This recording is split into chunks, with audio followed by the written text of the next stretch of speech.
জনগণ থেকে দূরে চলে গেলে ৫ আগস্টের পরিণতি হবে এমন মন্তব্য করে বিএনপি ভারপ্রাপ্ত চেয়ারম্যান তারেক রহমান বলেছেন, কোনো রাজনৈতিক দল এই পরিণতি ভোগ করতে না চাইলে নেতাকর্মীদের জনগণের সঙ্গে থাকতে হবে।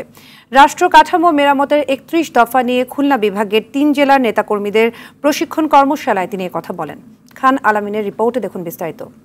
দল হিসেবে বিএনপি এবং তার সমমনা দলরা রাষ্ট্র কাঠামো মেরামতের ৩১ দফা ও জনসম্পৃক্তি শীর্ষক প্রশিক্ষণ কর্মশালায় প্রধান অতিথি হিসেবে যোগ দেন বিএনপির ভারপ্রাপ্ত চেয়ারম্যান তারেক রহমান। কর্মশালায় এবার যুক্ত হয় খুলনা জেলা ও মহানগর, সাতক্ষীরা ও বাগেরহাট জেলার নেতাকর্মীরা। আমরা শপথবদ্ধ হই আজকে আমাদের নেতা।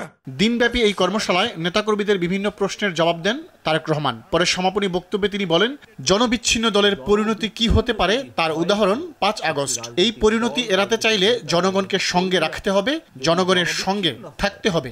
জনবিচ্ছিন্ন হলে, জনগণের বিরুদ্ধে, দেশের বিরুদ্ধে কাজ করলে কনসিকুয়েন্সেস বা পরিণতি কি হয়, ভাই আমরা ৫ই আগস্ট দেখেছি না? আমরা ৫ই আগস্ট থেকে অনেক কিছু আমাদের বোঝার আছে।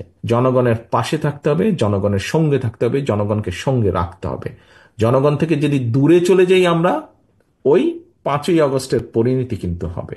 বিএনপির উপর মানুষ আস্থা রাখতে চাইছে জানিয়ে ভারপ্রাপ্ত চেয়ারম্যান বলেন, আস্থা নষ্ট হয় এমন কর্মকাণ্ডে দলের কেউ জড়ালে ব্যবস্থা নেওয়া হবে। দলমত নির্বিশেষে সাধারণ মানুষ যারা ভোটার এই দেশের, তারা বিএনপির উপরে আস্থা রাখতে চাইছে। এই আস্থা যদি নষ্ট করার জন্য কেউ কোনো কাজ করে, এখানে দলকে স্বার্থপর হতেই হবে।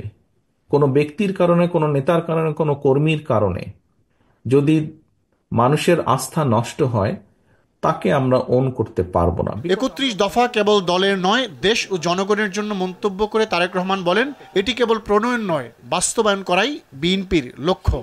সফলতার প্রত্যাশা রেখে খান আলামিন, RTV, ঢাকা। সকলে ভালো থাকবেন, ইনশাআল্লাহ সকলে সুস্থ থাকবেন।